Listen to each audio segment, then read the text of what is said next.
الشیطان الرجیم بسم اللہ الرحمن الرحیم الحمد للہ رب العالمین وصلی اللہ علی محمد وآلہ الطاہرین اللہم صلی علی محمد وآل محمد وعجل فرجہم. السلام علیکم ورحمۃ اللہ وبرکاتہ.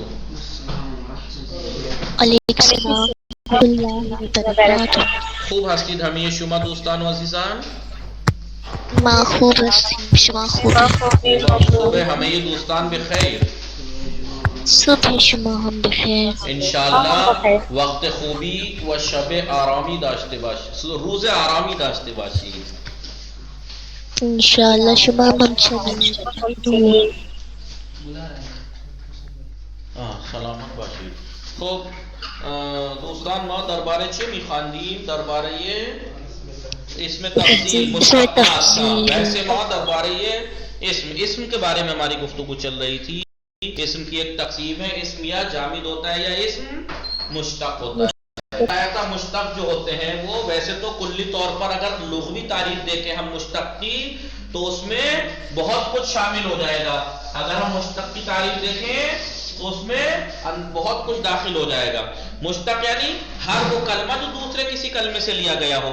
تب ظاہر سی بات ہے فعل بھی کسی دوسرے کلمے سے لیے جاتے ہیں، نہیں جی. فعل ماضی مصدر سے لیا جاتا ہے، فعل مضارع فعل ماضی سے لیا جاتا ہے، فعل امر فعل مضارع سے لیا جاتا ہے، اور مضارع سے اور جانے کتنی چیزیں لی جاتی ہیں. مضارع مجزوم، مضارع مرفوع، مضارع منصوب، مضارع تاکیدی، یہ سب قائس ہے. اگر ہم لغوی تعریف دیکھیں تو اس میں فعل بھی شامل ہو جائیں گے اور جانے کیا کیا. لیکن اصطلاح میں مشتق کسے کہتے ہیں؟ 8 چیزوں کو کہتے ہیں اصطلاح میں. بولیے. کبھی ادبیات عربی میں مشتقات کا نام آئے تو وہاں پر کیا چیزیں مراد ہیں؟ 8 چیزیں. کہ مشتق 8 ہیں. کون کون سی چیزیں؟ اس میں فاعل، اس میں مشبہ، اس میں تفصیل مبالغہ، اس میں مکان، اس میں اعلیٰ. اس میں مکان، اس میں زمان، اس میں ہو گئی 8 چیزیں. جی. اس میں فاعل، اس میں مفعول، صفت مشبہہ، اس میں تفضیل، اس میں مبالغہ، اس میں زمان، اس میں مکان، اس میں اعلیٰ. 5 اور 3 اعلیٰ. ہم اس میں فاعل کے بارے میں اس کے احکام، اس کے وزن پڑھ لیے. اس میں مفعول کے، صفت مشبہ کے، اس میں تفضیل کی بات چل رہی تھی، یہ بھی ہم نے پورا پڑھ لیا. کیا پڑھا؟ اس میں تفضیل مثلا زیدن افضلو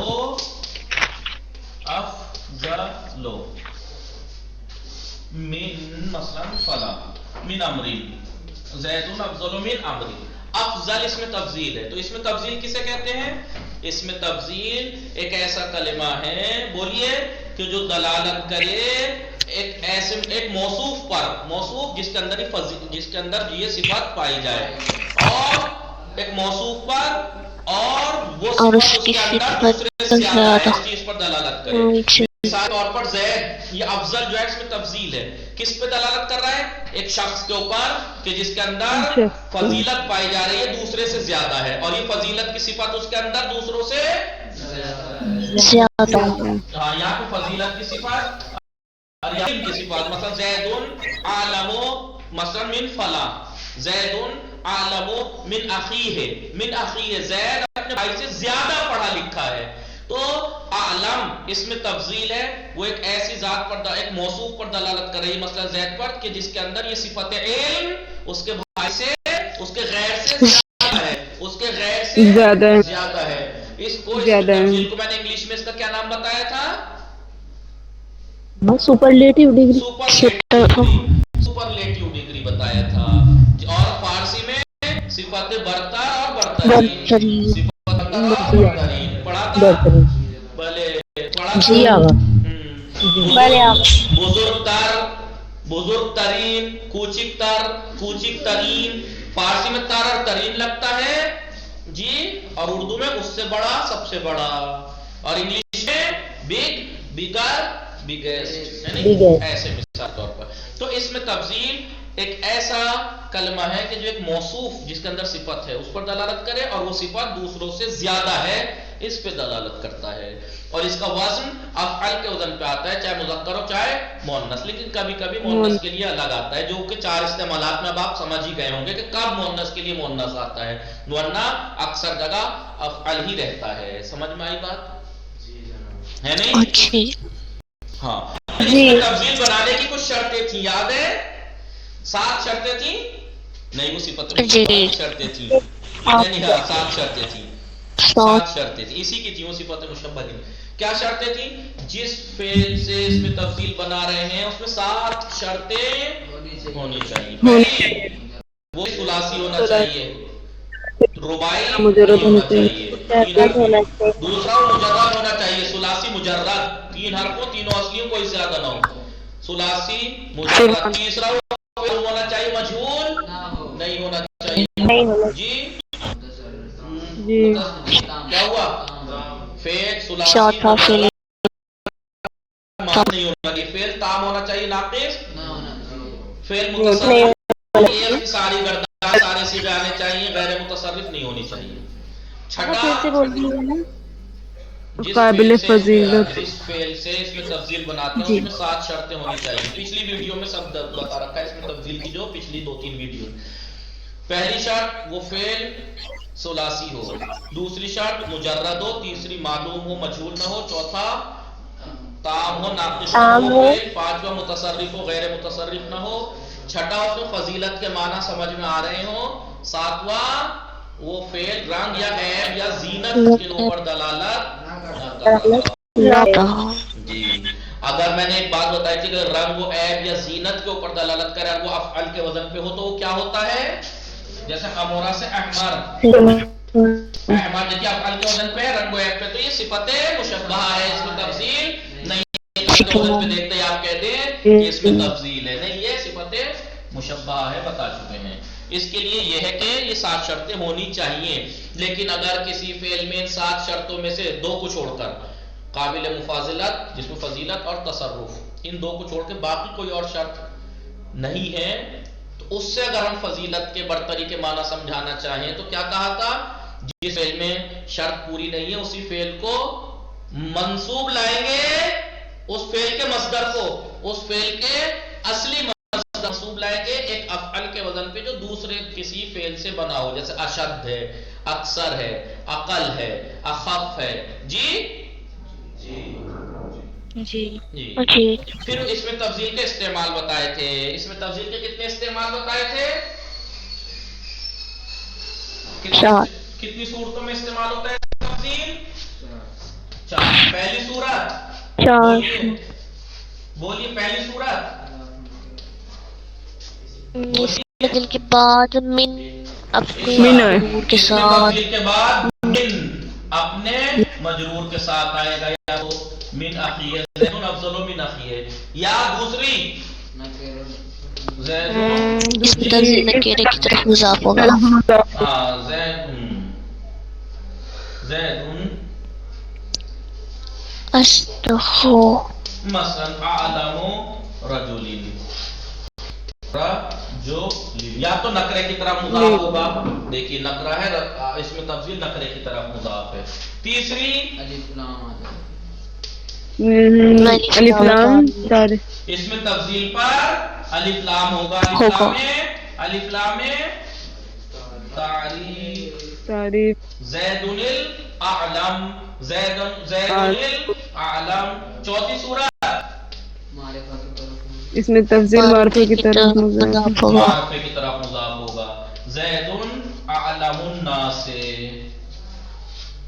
جی دیکھیے 4 صورتوں میں استعمال ہوتا ہے اس میں تفضیل، یا تو اس میں تفضیل کے بعد من آئے گا اپنے مجرور کے ساتھ، یا اس میں تفضیل نکرے کی طرف مضاف ہوگا، یا اس میں تفضیل پر الف لام تعریف استعمال ہوگا، یا اس میں تفضیل معرفے کی طرف مضاف ہوگا۔ انہی 4 صورتوں میں آپ کو استعمال ہوتا ہوا دکھے گا جب بھی دیکھے گا اس میں تفضیل۔ حکم کیا ہے اس کا؟ حکم یہ ہے کہ جب بھی اس میں تفضیل کے بعد من اپنے مجرور کے ساتھ آئے، یا اس میں تفضیل نکرے کی طرف مضاف ہو، تو ان دونوں صورتوں میں اس میں تفضیل ہمیشہ افعل کے وزن پہ استعمال ہوگا، یہی ہے نا؟ ہمیشہ یعنی ہمیشہ یعنی مطلقاً یعنی مذکر کے لیے بھی افعال، مؤنث کے لیے بھی افعال، تثنیہ کے لیے بھی افعال، مفرد کے لیے بھی افعال، جمع کے لیے بھی افعال، ہر جگہ جیسے زیدن اعلم من اخیہ، الزیدان اعلم من اخیہما، الزیدون اعلم من اخیہم، عالم ہی رہا، چاہے زیدن رہا، چاہے الزیدان تسنیہ آ گیا، چاہے الزیدن جمع رہا، عالم ہی رہا۔ مؤنث لائیے، ہندن اعلم من اخیہا، من اخیہا، بھائی مؤنث ہے نا ہندن تو یہ ہا ہو جائے گا، ہندن اعلم من اخیہا، تو عالم ہی رہا، ہند کے ساتھ بھی زید کے ساتھ بھی عالم ہی ہے، تو یہی کہنا چاہ رہے ہیں۔ یا یہاں دیکھیے الہندان اعلم من اخیہما، الہندان اعلم من اخیہن، جی تو عالم ہی رہا ہر حالت میں نہیں، افعال کے وزن میں رہا جی۔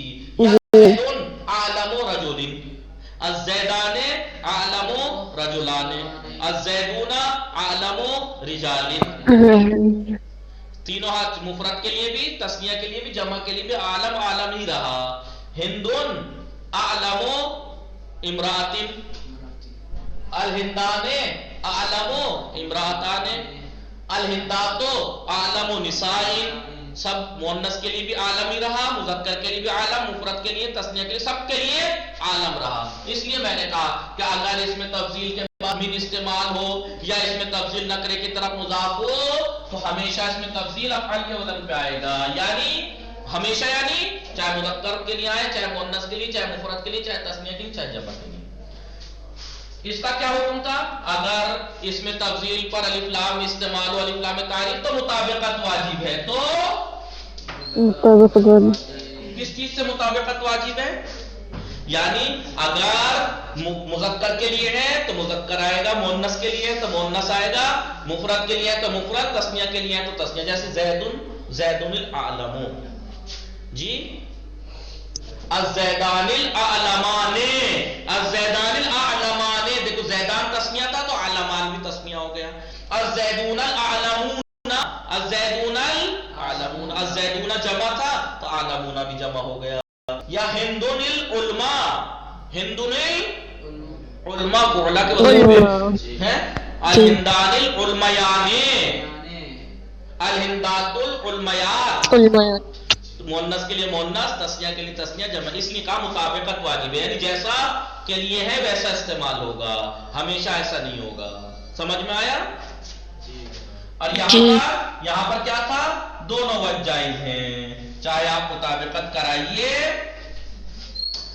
بولیے، یا نہ، یا عدم مطابقت، چاہے آپ مطابقت کرا لیجئے، چاہے ہمیشہ افعال کے وزن پہ یوز کر لیجئے، چاہے تو آپ کہیے زیدن عالم الناس، الزیدان عالم الناس، الزیدون عالم الناس، تینوں حالتوں میں مفرد کے لیے بھی، تثنیہ کے لیے بھی، جمع کے لیے بھی عالم ہی رہا۔ یا ہندن عالم الناس، الہندان عالم الناس، الہندات عالم الناس، چاہے تو عدم مطابقت یعنی مطابقت مت کرائیے، ہمیشہ افعال کی طرح لائیے، افعال ہی لائیے، یا مطابقت بھی کرا سکتے ہیں، زیدن عالم الناس، الزیدان عالمان الناس، نون عالمانے ہونا چاہیے تھا، نون کہاں گیا؟ کیونکہ اضافت کی وجہ سے گر گیا، الزیدون العالمون ہونا تھا، عالم الناس، نون گر گیا اضافت کی وجہ سے، میں نے بتایا تھا اضافت کے وقت تنوین اور نون گر جاتا ہے، تثنیہ جمع ہوگا۔ یا ہندن علم الناس، ہندن علم الناس، الہندان علمیان تھا نا، علمیان الناس، الہندات علمیات الناس، ٹھیک ہے؟ یا تو مطابقت یہ چاہے عدم مطابقت، یہ آپ کو اختیار ہے یہاں پر، لیکن یہاں مطابقت آپ کو کرنی پڑے گی، اور یہاں پر آپ کو عدم مطابقت کرنی پڑے گی، یعنی اب ایسے ہی استعمال کرنا، چار استعمال اور چاروں کا حکم بتا دیے۔ یہ ہم اس میں تفضیل کا 3-4 دن سے مسلسل یہی چل رہا تھا کہ اس میں تفضیل اس طرح سے استعمال ہوتا ہے اور اس کا یہ حکم ہے، ٹھیک ہے؟ اب آپ کے 2 پوائنٹ بتا کے بات کو تمام کریں گے۔ پہلا پوائنٹ، 2 کلمے جی، کون کون سے 2 کلمے؟ خیر اور شر، خیر اور شر شر جی خیر و شر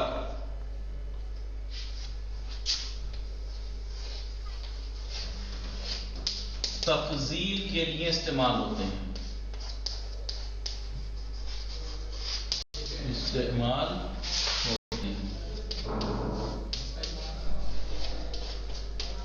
ٹھیک ہے؟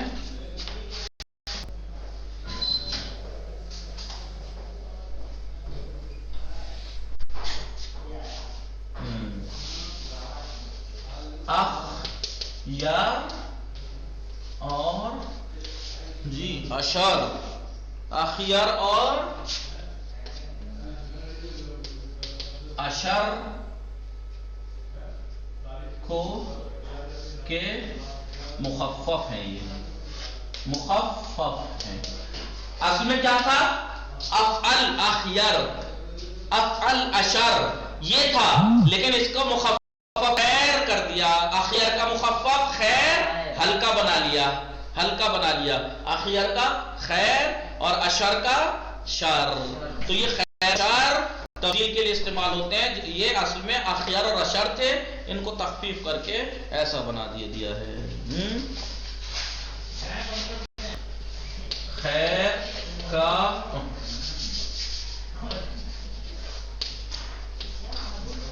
خیر کا مؤنث، دیکھیے اب ظاہر سی بات ہے اگر یہ اس میں تفضیل ہے تو اگر ان کا مؤنث استعمال ہونے لگے تو کیا ہوگا؟ تو خیر کا مؤنث ہوگا خیرتن، خیرہ، خیر کا مؤنث خیرہ اور شر کا مؤنث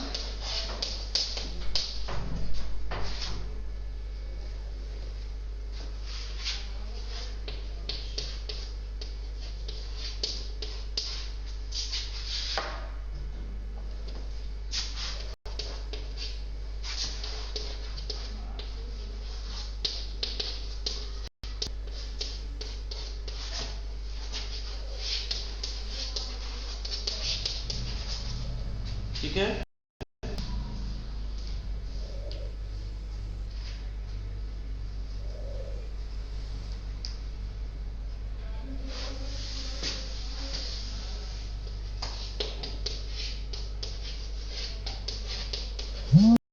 ٹھیک ہے، سمجھ میں آ گیا؟ ہاں، ایک پوائنٹ یہ ہے کہ دو کلمے خیر اور شر تفضیل کے لیے استعمال ہوتے ہیں جو کہ اخیار اور اشر تھے، اخیار اور اشر کے مخفف ہیں، یہ اخیار اور اشر کے مخفف ہیں، یعنی اخیار کو ہلکا کر کے خیر، اشر کو شر کر دیا، ہلکا بنا لیا ہے۔ خیر کا مؤنث خیرہ اور شر کا مؤنث شرتن یا شرہ، نہیں شرہ ایسے نہیں،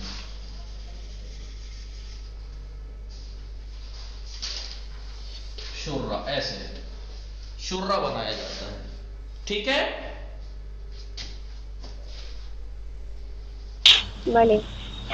یہ ایک نقطہ ہے، ایک پوائنٹ ہے، کیا ہے پوائنٹ؟ کہ کلمہ خیر و شر تفضیل کے لیے استعمال ہوتے ہیں اور یہ اخیار اور اشر کا شارٹ فارم ہے، شارٹ فارم ہے، ہلکا ہے، ہلکا ہے، ٹھیک ہے؟ خیر کا مؤنث خیرہ اور شر کا مؤنث شرتن یا شرہ بنایا جاتا ہے، ٹھیک ہے؟ بٹا دوں؟ نہیں، اس میں ایسی کوئی بات تھی نہیں جو آپ کو سمجھ آ جائے، نارمل اسی بات ہے، سامنے کی بات ہے۔ خیر و شر اصل میں اخیار اور شر تھے، اس کی شارٹ فارم کر دی، یہ ہلکا بنا لیا، اور یہ تفضیل کے لیے استعمال ہوتے ہیں۔ انتا مثلا انتا خیر منہ، اس سے زیادہ اچھے ہیں، خیر میں نے انا شر منکا، میں آپ سے زیادہ شریر ہوں، ہے جی جی جی، اس کا مطلب آپ بھی شریر ہیں، ہاں ٹھیک ہے، میں آپ سے زیادہ شریر ہوں۔ تو خیر و شر سبھی کا جی کیا کہنے والی ہے؟ آغا سبھی کا کہہ رہے تھے۔ جی جی، تو خیر و شر ہمیشہ ایسے تو یوں نہیں ہوتے، انا خیر نہیں، انا خیر منہ، میں اس سے زیادہ بہتر ہوں، ہوا شر منی، وہ مجھ سے زیادہ شریر ہے۔ تو خیر و شر استعمال ہوتے ہیں جو کہ اخیار اور شر کی شارٹ فارم ہے، اور یہ اسم تفضیل کے معنی میں استعمال ہوتا ہے. اور آپ مثلا لڑکی ہیں تو خیر کے لیے خیرہ، اور شر کے لیے شرہ یا شرتن بنایا جاتا ہے. ٹھیک ہے، مٹا دوں. جی. آئیے دوسرا نقطہ. منچا فاطمہ لکھا، سکینہ اور جی آغا. آئیے دوسرا پوائنٹ. جی آغا. کبھی کبھی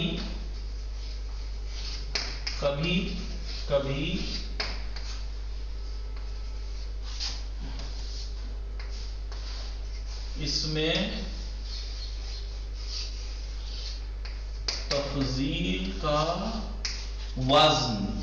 میں تفضیل کا وزن، جی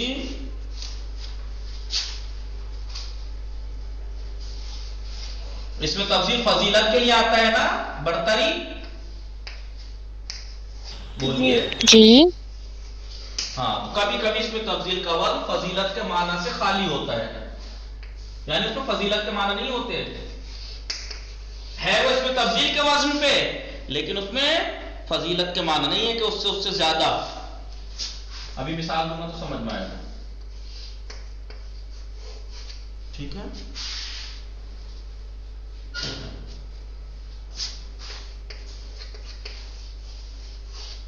صفت مشبہہ یا اس میں فاعل کے معنی میں استعمال ہوتا ہے.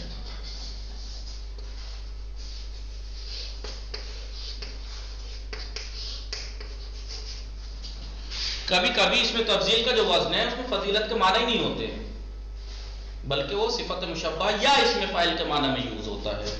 قرآن میں پڑھا ہوگا آپ نے، ہوا احون علیہ، ہوا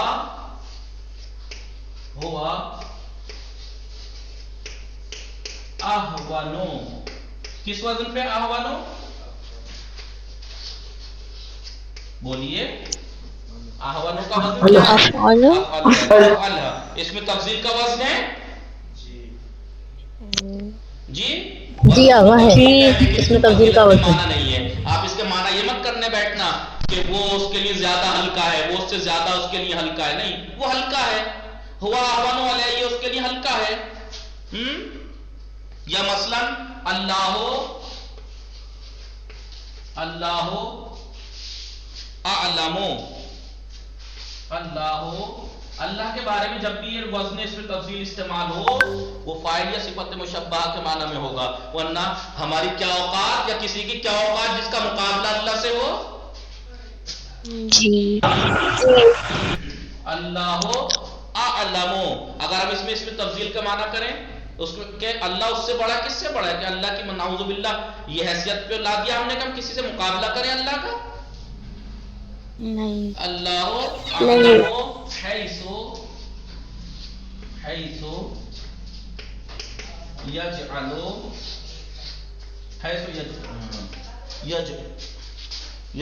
رسالتہ.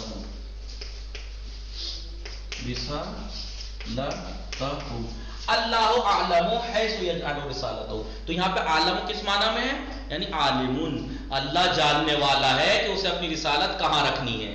اسے اپنی رسالت کہاں رکھنی ہے اللہ جاننے والا ہے. اب یہاں ترجمہ مت کر دیجئے اللہ ان سے زیادہ جانتا ہے کہ مجھے اپنی رسالت کہاں رکھنی ہے. اللہ کی حیثیت دوسروں سے ملا دی کسی عام انسان سے تو اس سے زیادہ جانتا ہے. اللہ کا علم اتنا ہے کہ انسانوں کے علم سے مقابلہ ہو نہیں، نعوذ باللہ. تو یہاں پر عالم و بھلے ہی اس میں تفضیل کا وزن ہے، لیکن کبھی کبھی اس میں تفضیل صفت اس میں تفضیل کے فضیلت کے معنی سے خالی ہوتا ہے، اور اس وقت وہ صفت مشبہ یا اس میں، جیسے یہاں پہ احونو یعنی حین مشبہ کے معنی میں ہے حین علیہ. یا اللہ عالم حیث یجعل رسالتہ، یعنی عالم اللہ عالمون، عالم یعنی اس میں فاعل کے معنی میں، یعنی اللہ عالمون، اللہ جاننے والا ہے. نہ یہ کہے کہ اللہ اس سے زیادہ جانتا ہے کہ اسے اپنی رسالت کہاں رکھنی ہے. ٹھیک ہے، یہ دوسرا پوائنٹ ہے. سمجھ میں آیا؟ تفضیل فضیلت کے معنی، اس میں تفضیل کا وزن تو ہے احوان اور عالم، لیکن فضیلت کے معنی سے خالی ہوتا ہے، اور اس وقت وہ صفت مشبہ یا اسم فاعل کے معنی میں یوز ہوتا ہے. اور یہ ہر وہ صفت مشبہ کا اسم تفضیل کا وقت جو اللہ کے لیے استعمال ہوتا ہے وہ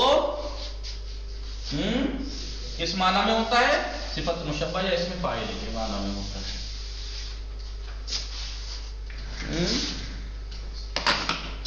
چلیے، وصلی اللہ علی محمد و آلہ الطاہرین.